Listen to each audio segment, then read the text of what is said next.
Hola, retomamos una disculpa la clase 3 de biología. Como ya les había dicho, en este momento les voy a dar la clase, aunque sea grabada.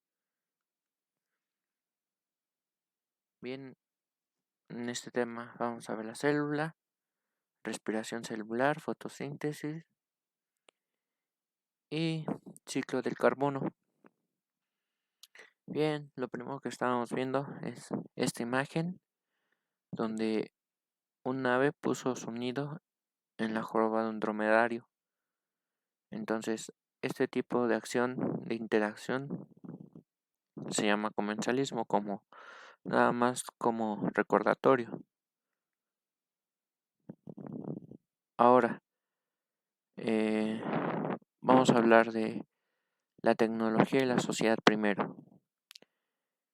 Bien, aquí pues vamos a hablar que la ciencia y la tecnología siempre han interactuado con el ser humano. Esto pues a través de la historia, con el fin pues de generar entornos que sean favorables para la adaptación del hombre. En esta adaptación tenemos también lo que se llama progreso, que es uno de los motivos por los cuales pues se registra esta civilización. Este progreso pues es la tecnología que tenemos hoy en día, y pues como dato pues les pongo esta imagen que es el hombre de Vitruvio de Leonardo da Vinci del año 1490, que pues viene a su nombre Vitruvio pues a partir del ingeniero del cual se basó Leonardo, y pues nada más es como dato cultural, y pues nos da a entender que el hombre está relacionado siempre con la investigación a la matemática, la biología, la geografía, etcétera. Bueno, el hombre siempre ha visto a la naturaleza como un campo aparte de donde suele vivir, y pues es un espacio extra para muchos que no suelen salir de la ciudad. Sin embargo, pues siempre ha sido método de observación y de investigación para intentar saber cómo funciona este mecanismo, pues llamado naturaleza, como ya lo hemos visto antes, que es un ecosistema. Y pues por medio de la ciencia y de otras ramas de investigación, pues intenta descubrir este ser, ¿no?, llamado naturaleza.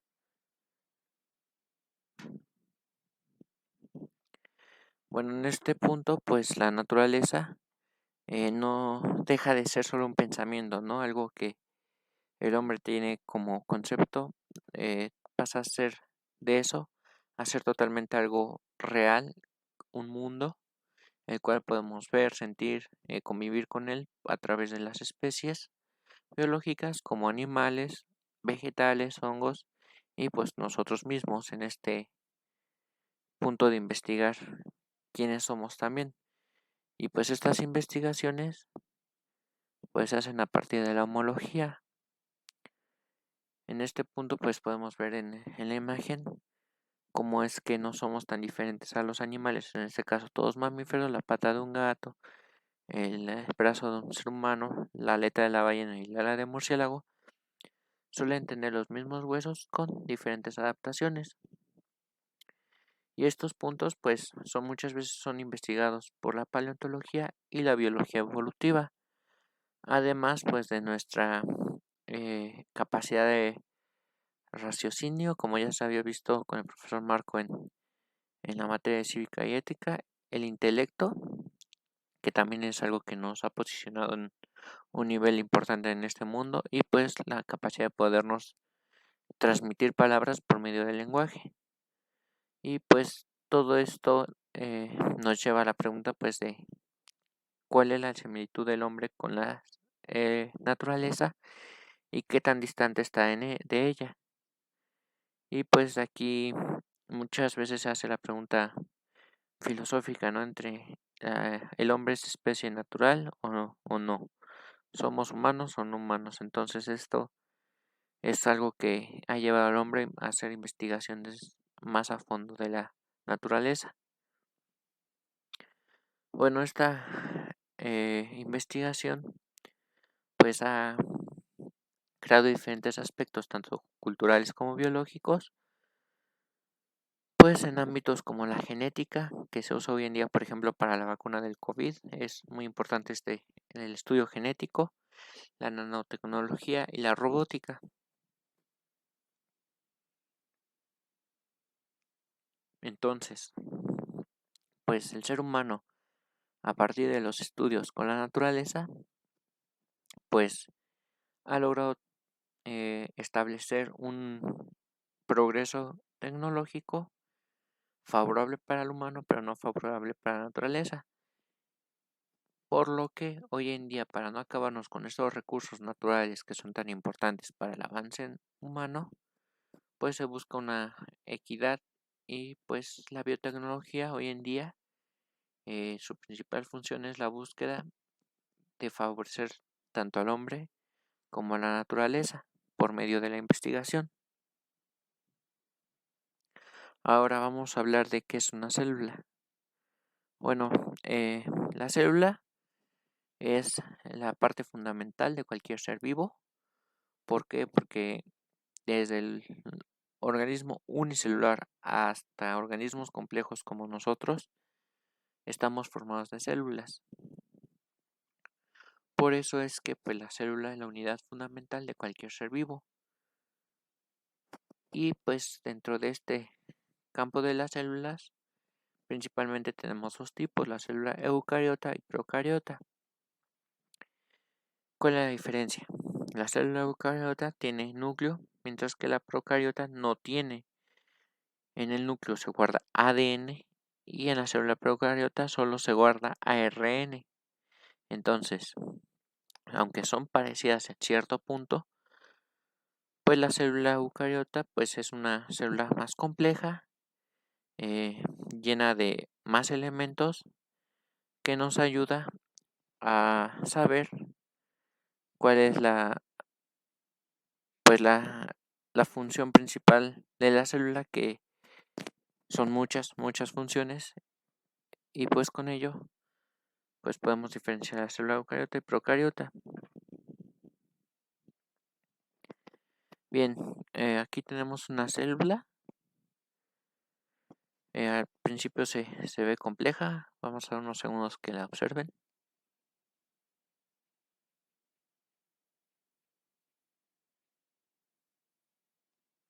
Pues bien, esta célula no es tan compleja como parece, porque pues tiene funciones específicas cada una de estas partes. Por ejemplo, les voy a explicar así como si fuera una fábrica. Digamos que el núcleo de esta célula es la parte más principal de esta fábrica, donde salen las ideas y las órdenes que se tienen que cumplir. Entonces, lo que sigue es que la célula, el núcleo, manda las primeras señales a esta primera área llamado retículo endoplásmico rugoso. Este retículo endoplásmico rugoso pues es la primera área que recibe la orden y empieza a preparar, digamos, el paquete. Después se manda al área 2, vamos a llamarlo de esta manera, que es el retículo endoplásmico liso, el cual es el encargado de, digamos, terminar de preparar ese paquete, y después digamos que pasa por el área 1 y 2, que son el retículo endoplásmico rugoso y el liso, para después pasar un empaquetado. Este empaquetado pues es por medio de el aparato de Golgi. Aquí, por ejemplo, en esta imagen tenemos dos. Se puede mandar tanto a esta como a esta. Ese empaquetamiento, pues ya digamos que ya está casi listo, ¿no? Para mandarse a otra célula por medio, no sé, digamos que la respiración celular o algún otro proceso químico que pues ya podemos ver más adelante. Y pues este empaquetado tiene que ser revisado por el lisosoma, que es el encargado de ver que todo esté correcto. Y toda esta célula, como digamos una fábrica, pues necesita energía. Esta energía pues es eh, concedida a través de la mitocondria. Aquí podemos varias mitocondrias que le dan energía a esta célula. Y toda esta célula pues está protegida por la membrana plasmática.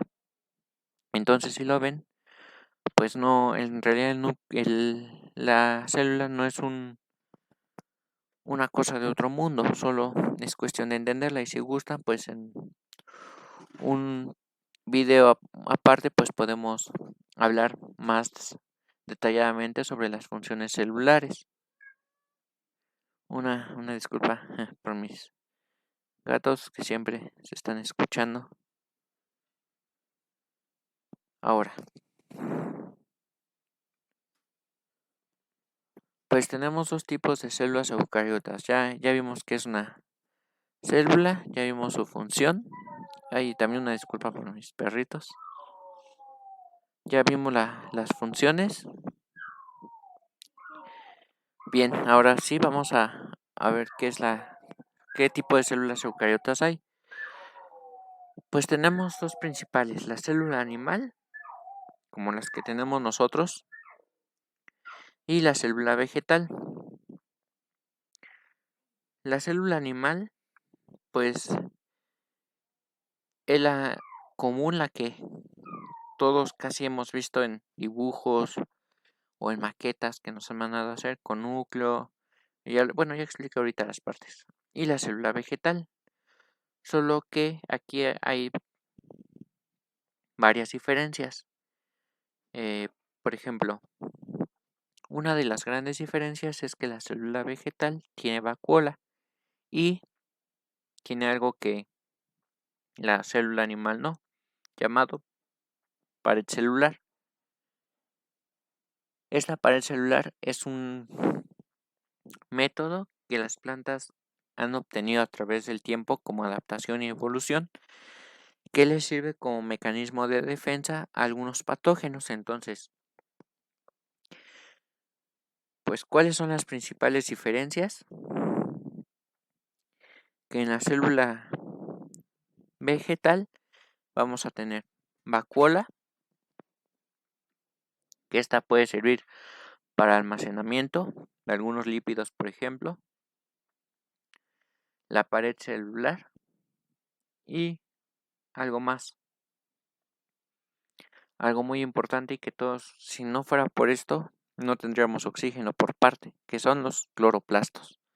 Por eso es que la célula vegetal es verde, muchas veces por estos cloroplastos que se encuentran en estas células.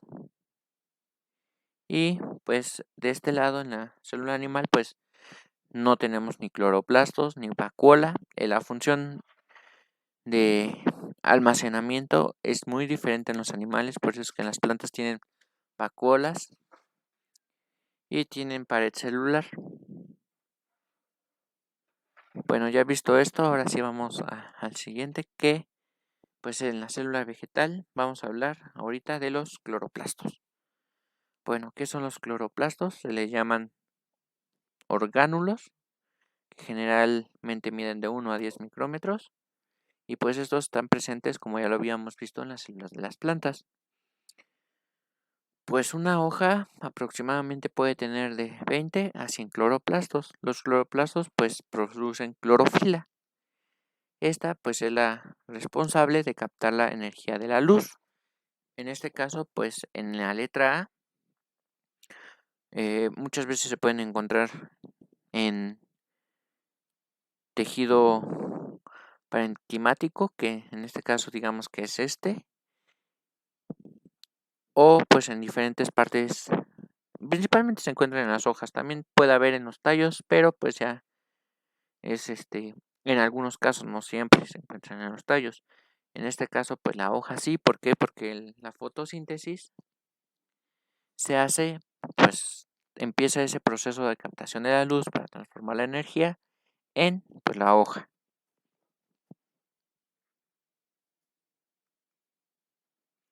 Bien, ahora, pues la principal función de los cloroplastos es la conversión de energía, como ya lo estábamos diciendo, electromagnética, o sea, la luz directa que viene del sol, a enlaces químicos. Estos enlaces químicos pues se pueden transformar en ATP, que son utilizados para las plantas como manera de energía para su crecimiento, reproducción, etcétera. Bueno, la fotosíntesis pues puede constar de dos partes. Una parte luminosa, que pues como su nombre lo dice, necesita luz. Y pues en esta fase luminosa, pues la principal función es la luz. Y pues los gradientes de protones pues se utilizan totalmente para la síntesis de ATP. Y una fase oscura. Esta no necesariamente necesita la luz directa del sol. Algunas de las plantas que utilizan mucho este método son los cactus en los desiertos. Por eso es que puse esta foto de noche. Están haciendo una fase oscura de fotosíntesis, aunque no lo parezca. Pero pues con esta falta de luz, aún así, pues pueden producir ATP en menor cantidad que en la fase luminosa, pero pues estas dos son las más importantes fases que existen en la fotosíntesis. Entonces, como resumen de la fotosíntesis, podemos decir que la fotosíntesis es un proceso por el cual las plantas usan para generar su propia comida, por así llamarlas, que en este caso se llaman seres autótrofos, porque generan su propia comida a partir de la energía del sol, el dióxido de carbono que se llega a encontrar en la atmósfera y pues como todo ser vivo necesita agua y el agua. Ahora pues les pregunto, ¿qué creen que sea esto? ¿Una planta? ¿Un animal? ¿Un ser de otro planeta? Véanla bien. Tiene cosas raras que no habíamos visto aquí, tal vez, o que nunca habían visto. Pues bien, esto es un corte transversal, se le llama, de un tallo de probablemente un pino, que se le llama gimnosperma. Y pues lo importante que quiero que sepan aquí, pues es que este es un conjunto de células. Cada una de estas bolitas que ven aquí es una célula y en conjunto forman una sola función. Por ejemplo, pues podemos decir que estas células, que son más grandes en el centro, pues se le llama médula, pues tienen una cierta función y una forma diferente a estas otras células de aquí, que pueden generar radios. A ver, no sé si logren verlo bien aquí, que se le llaman radios vasculares. También podemos ver aquí, por ejemplo, pues el corcho o suber también se le llama. Este tipo de células es muy diferente, que se le llama el floema primario y el floema secundario. Entonces, como pueden ver, aquí tenemos un canal. Si se dan cuenta, estas células forman un gran espacio que es un canal resinífero, perdón. Entonces, como podemos ver, aquí las diferentes partes de la planta tienen una función, pero las células no son iguales. Entonces ya vieron cómo si tiene una función especial cada célula, o sea, en conjunto forman un organismo, pero de por sí solas son muy importantes para el mecanismo de cada parte de la planta. No es el mismo mecanismo que hay aquí, al que hay aquí, al que hay aquí o al que hay aquí.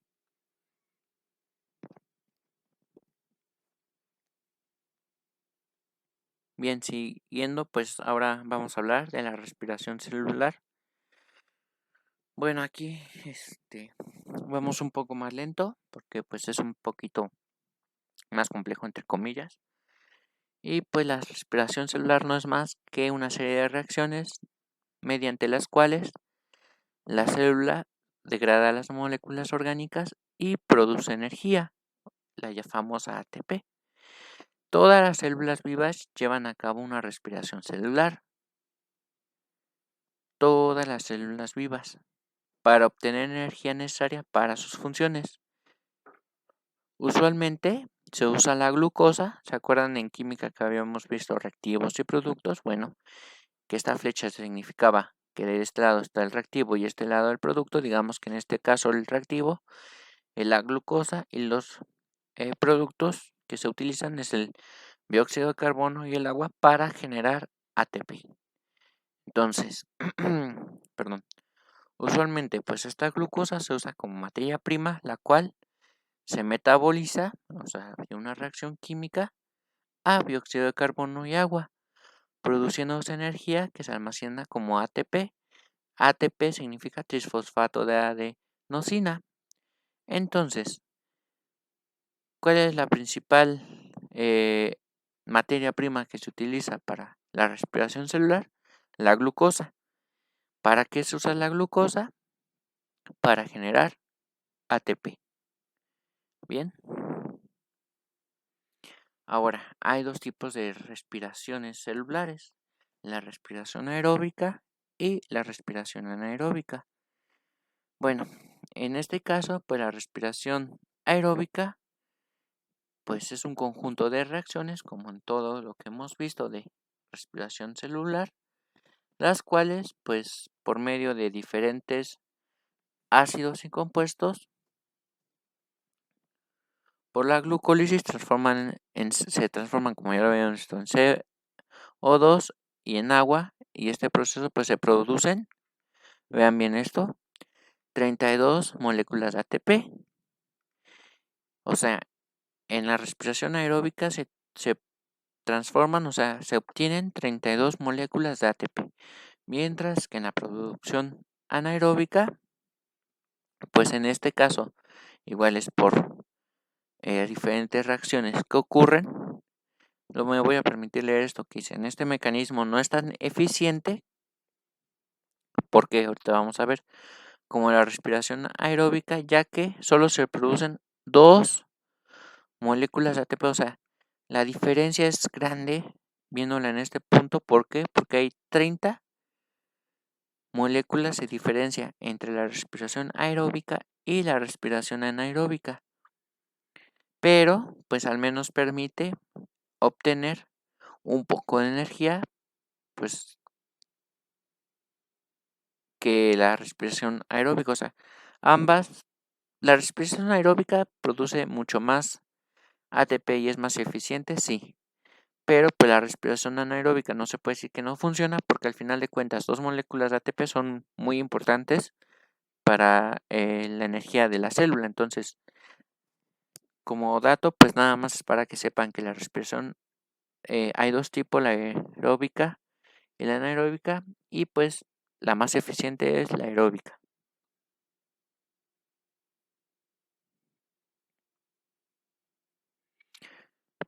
Bien, ahora vamos a hablar del ciclo del carbono. En este ciclo, pues como ya lo habíamos visto antes, el carbono es muy importante para ciertas funciones de las plantas, por ejemplo, y de varios seres vivos. El ciclo del carbono, pues, en este ciclo es un intercambio de la biosfera, la pedosfera, que son las diferentes capas que están en la Tierra, la geosfera, la hidrosfera y la atmósfera de la Tierra.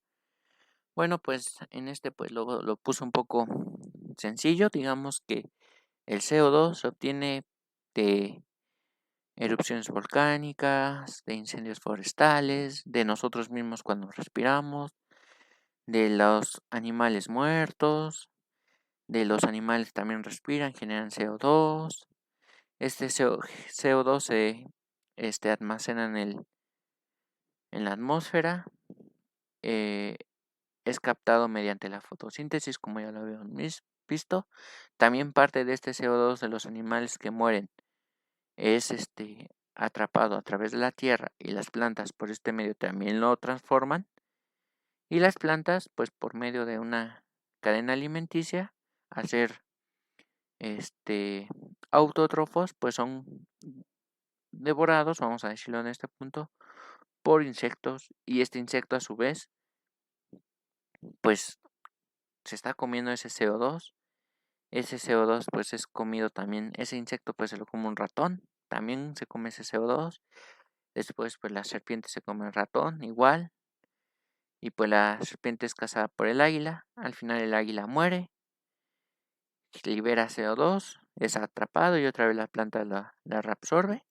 Y este es el ciclo del carbono explicado de una manera sencilla. Entonces, como podemos ver, es importante el ciclo del carbono, porque pues en este ciclo pues lo que nos permite es realizar y poder observar cómo el carbono se puede y se recicla de diferentes maneras. Bien, espero, una disculpa, de verdad lo vuelvo a repetir, que no podamos estar en vivo. Espero que no haya dudas, si no, escríbanmelas en los comentarios. Recuerden lo más importante hasta ahorita que hemos visto, que hay dos tipos de células: la célula eucariota y la célula procariota. Si gustan, en otro video escríbanmelo también. Podemos hablar más detalladamente de lo que es una célula, ya sus funciones ahora sí explicadas a detalle, pero pues necesito saber si les gustaría. Recuerden pues que dentro de las células eucariotas, o sea, ambas tienen núcleo, hay dos tipos muy importantes: la célula animal y la célula vegetal. La única diferencia entre las dos es que la célula vegetal tiene vacuola, pared celular y cloroplastos, mientras que la célula animal no. De ahí en fuera sí tienen muchas partes parecidas, aquí lo podemos ver, pero pues esas son las grandes diferencias entre la célula animal y la célula vegetal.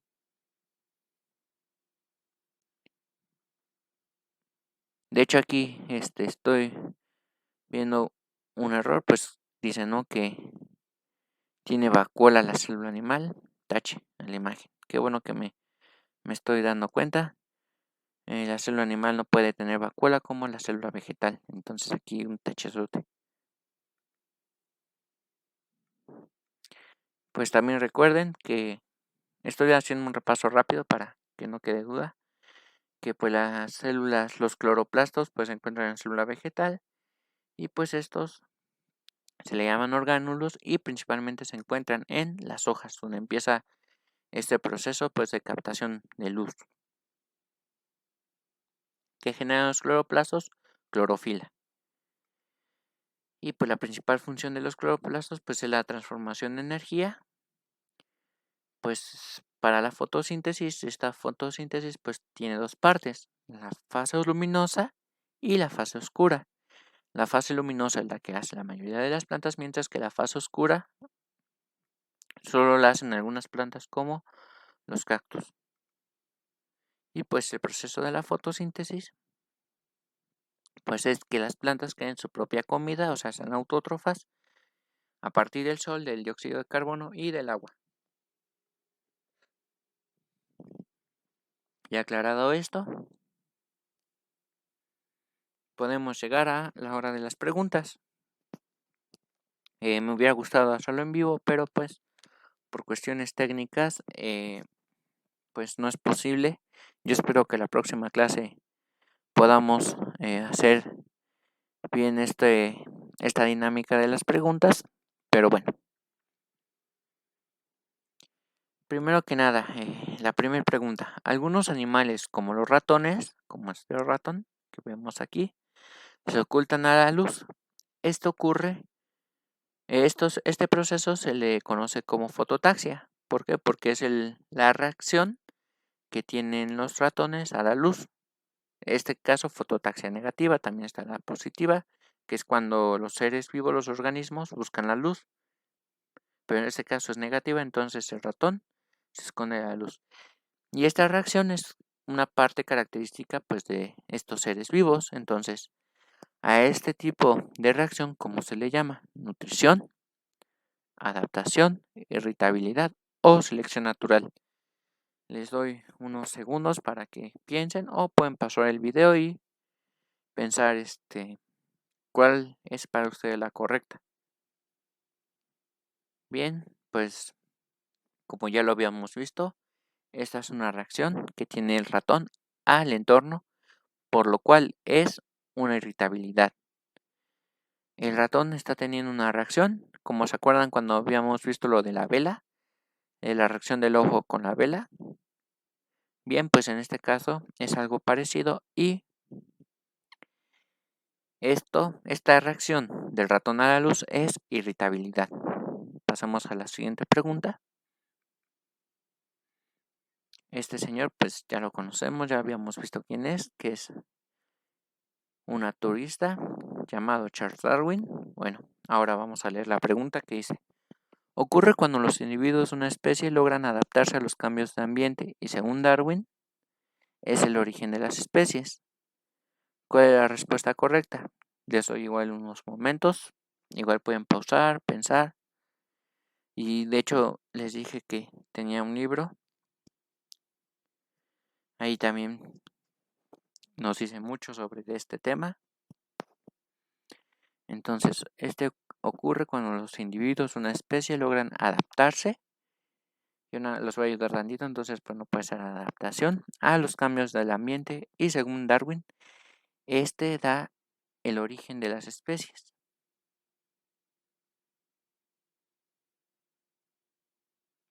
Bien, pues la respuesta correcta, como yo espero hayan podido ver, es selección natural. La selección natural es la que da origen a las especies y, según Darwin, es por la cual las especies logran hacer una adaptación y pues esta adaptación pues viene acompañada por los cambios del ambiente y estos cambios del ambiente es la selección natural. Ahora, siguiente pregunta. Los factores de riesgo en la biodiversidad de México. Este tema ya lo vimos igual, pero pues aquí estamos para aclarar dudas. Pues en este punto pues se tienen que seleccionar 3 factores de riesgo para la biodiversidad de México. El primer punto es la pérdida de hábitats, podría ser. El uso indiscriminado de fertilizantes naturales, pues no suena tan cierto. La contaminación, probablemente. Especies invasoras, suena a que sí, pero no sabemos. La proliferación de manglares, pues como que no suena tan coherente que una proliferación de manglares sea un factor de riesgo, pero bueno. Y la utilización de compostas en la agroindustria, no me acuerdo de esa, pero bueno. Entonces, pueden pausarla, pensar el tiempo que necesiten la pregunta y pues yo les doy unos momentos.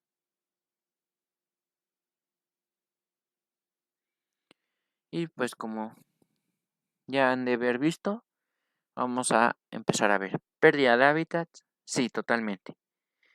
El uso de fertilizantes, pues no lo vimos. La contaminación, efectivamente está sí.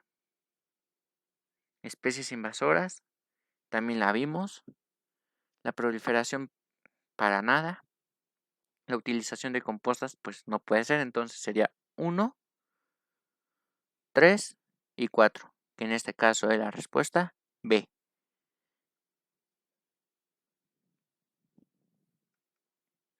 Y por último, pues vamos a ver el uso de los procesos de la respiración. Este lo acabamos de ver. Uno de los procesos de la respiración celular en el intercambio de gases, dióxido de carbono y oxígeno, y el otro es,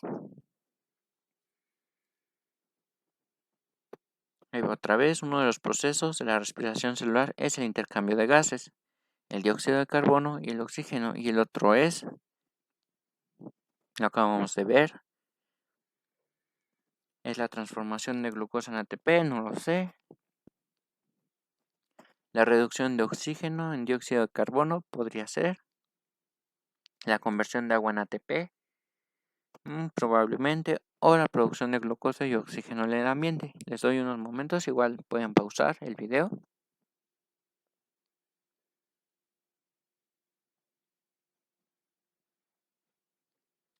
Y como pueden recordar, voy a regresar un poco.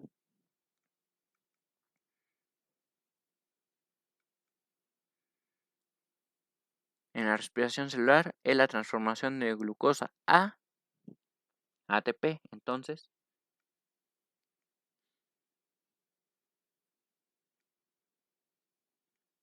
la respuesta correcta es la A, la transformación de glucosa en ATP. Bueno, pues vuelvo a reiterar una disculpa. Me da mucha pena que tenga que hacer esta vez la clase así, pero por problemas técnicos pues lo tuve que hacer de esta manera. Les recuerdo que se suscriban al canal, den like y compartan. Eso nos apoya mucho y nos inspira a seguir enseñándoles a ustedes y apoyándolos. Espero les haya gustado la clase y que nos podamos ver ahora sí en vivo en la próxima clase. Pues eso sería todo de mi parte. Hasta luego.